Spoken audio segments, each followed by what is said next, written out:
Japanese cheesecakes. If you've been on the internet anytime recently, particularly on the food-centric part of it, you've probably seen these cheesecakes that are these perfect little like puffs.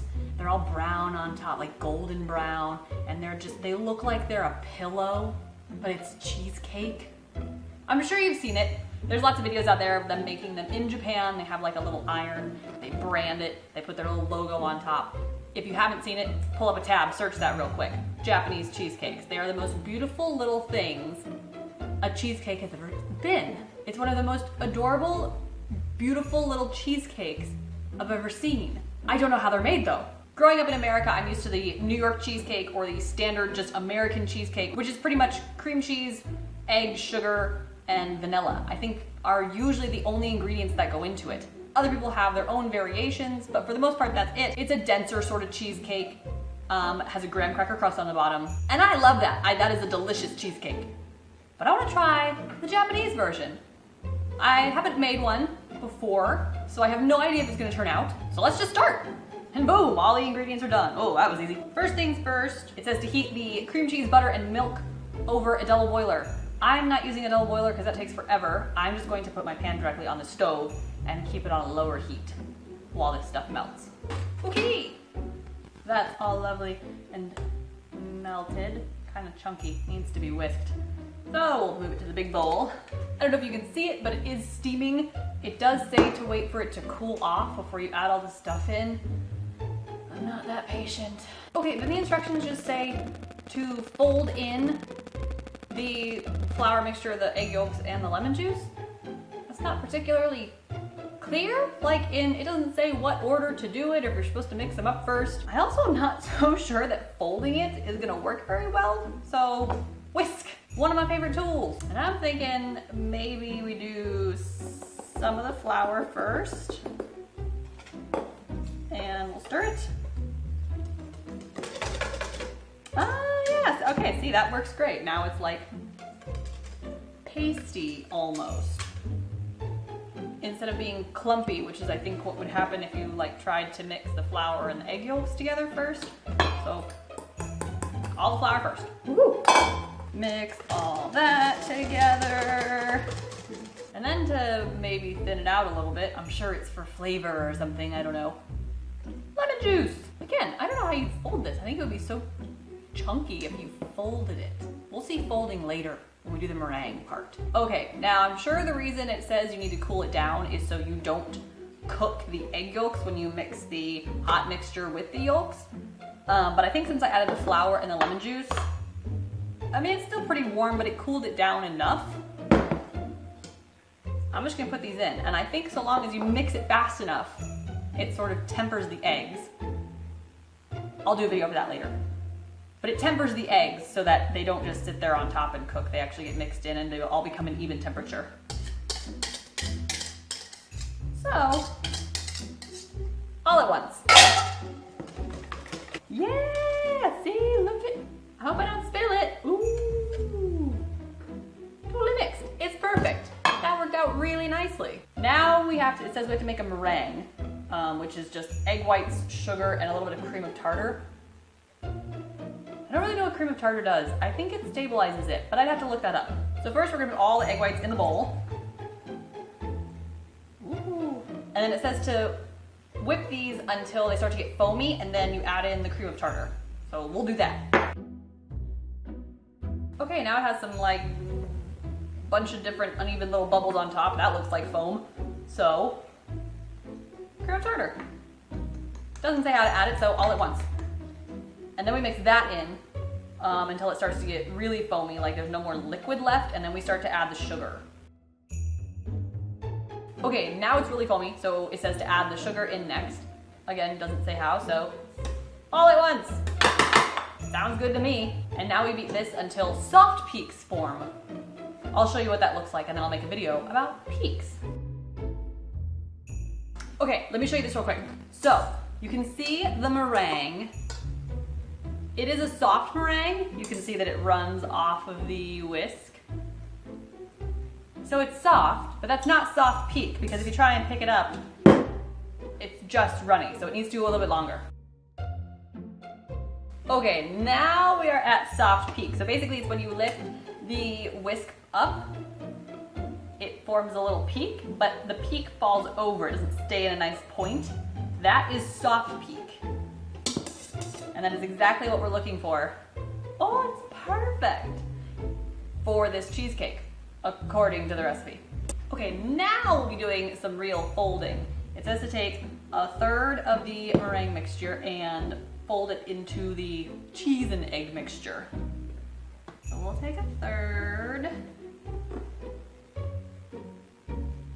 Ish.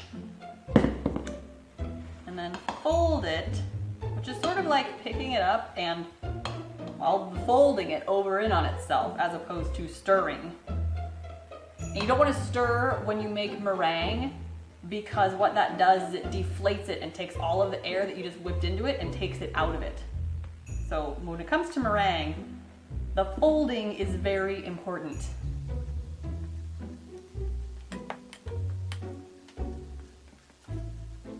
And the reason we don't do all of it at once, all of the meringue into here at once, is because that would be pretty hard to mix because this is all fluffy and the egg and the cheese mixture is really runny. So you fold part of it in and it turns this, it's still runny, but it's fluffier, so the two consistencies match better. So it's easier to combine them if you take some of the fluff and put it in some of the liquid to make it liquid fluff. Then we fold in the next third-ish. Fold that in.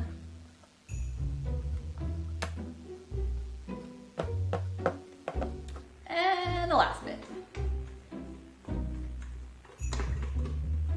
These were not even thirds. Oh well.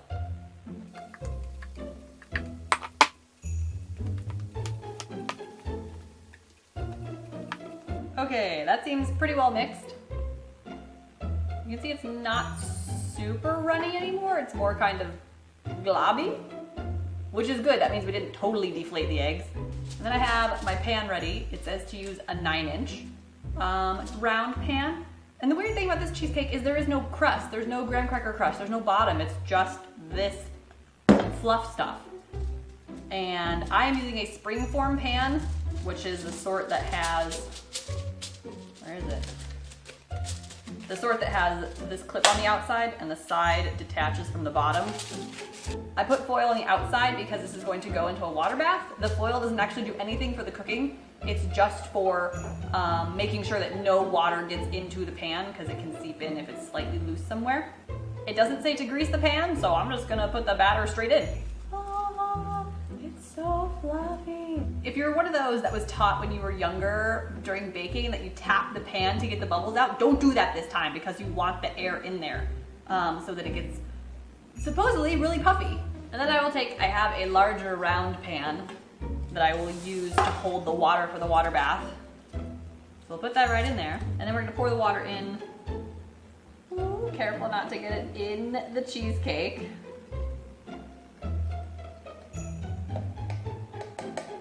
And that's up like a 1/2 inch, that's enough. We don't need to go all the way up the pan and you don't need to fill this thing up. Okay, so we'll put this in the oven. It says it takes like 1 hour and 10 minutes. Into the oven it goes. Now the recipe I found also said that they baked it on the bottom rack of their oven. I'm baking it on a rack lower than I normally bake stuff. I guess it helps this to not get really brown and cracked on top. But my oven, the way that it heats, the bottom element is what heats the oven, so I'm kind of scared it might burn the bottom of the cheesecake. But I guess we'll find out. I hope it looks beautiful and puffy in 1 hour. Look, cheesecake! So you can see where it is on the pan. It was puffed up that much. I tried to take a picture in the oven, but it was kind of dark. And this is how much it shrank.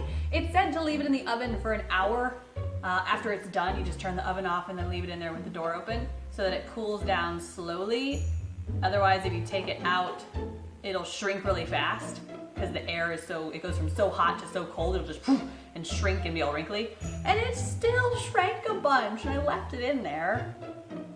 It's still kind of puffy. but it doesn't have that smooth top that you see on all those pictures and in all the videos you see online. But maybe it's still good. See if we can take it out without wrecking it.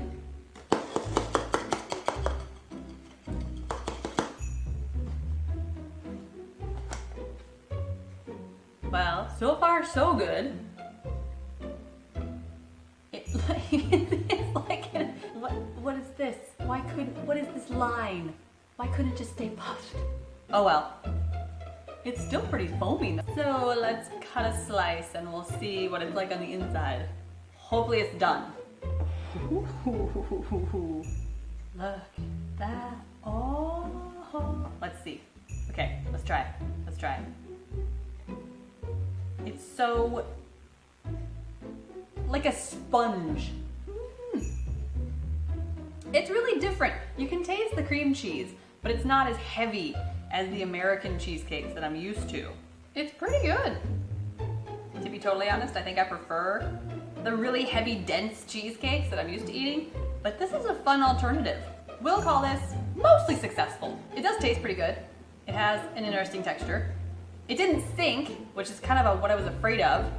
I don't know why it got so, it didn't sink in the middle. We fully baked it. I don't know why it deflated, and just on the top it seems like, in the bottom it's got this line. I don't know why that happened, but it's a fun texture, it tastes good.